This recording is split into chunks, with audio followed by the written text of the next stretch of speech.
Ciao a tutti, noi siamo Eros e Miriam della scuola Chi se baila. Ciao. E abbiamo pensato di regalarvi una piccola lezione sul passo base della salsa cubana.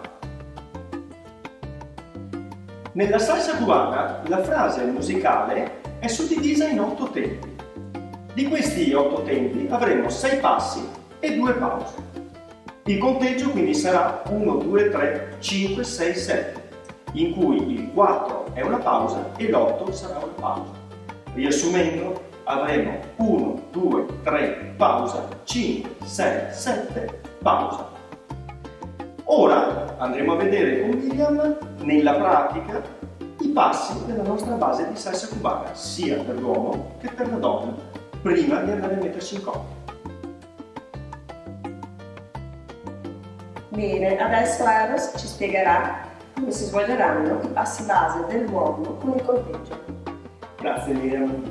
Allora ci metteremo di lato così da andare a vedere meglio i nostri passi.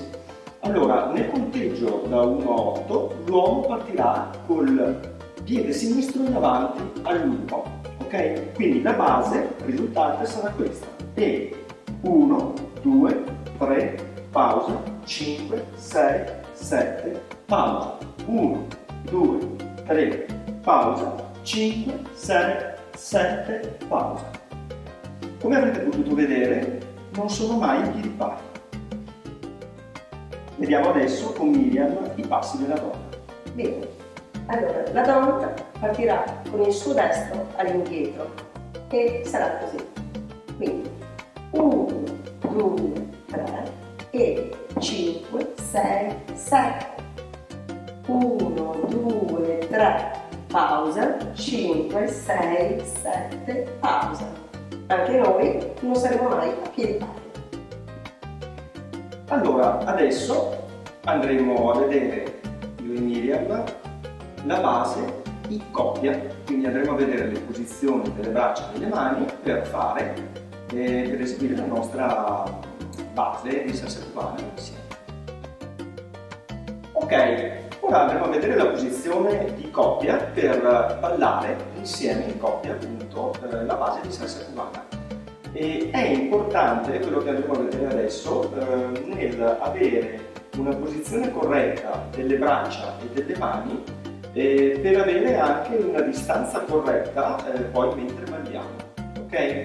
Allora, innanzitutto partiamo dalla mano sinistra dell'uomo che va a prendere la mano destra della donna e possibilmente lavoriamo con i gomiti a contatto almeno all'inizio. Ok? Questo ci serve per mantenere delle distanze che siano corrette. La mano destra dell'uomo andrà praticamente alla scapola sinistra della donna, ok? Quindi la posizione sarà questa.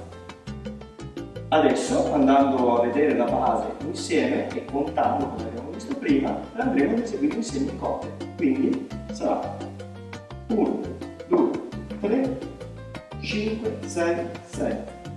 1, 2, 3, 5, 6, 7.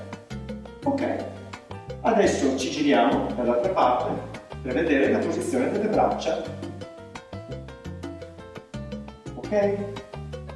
Ripetiamo la nostra base e 1, 2, 3, 5, 6, 7 e 1, 2, 3 e 5, 6, 7. Ok. Il piede destro dell'uomo punta in mezzo ai piedi della donna. Questo ci permetterà di non evitare incidenti, ok? E di non pestarci i piedi quando balliamo insieme.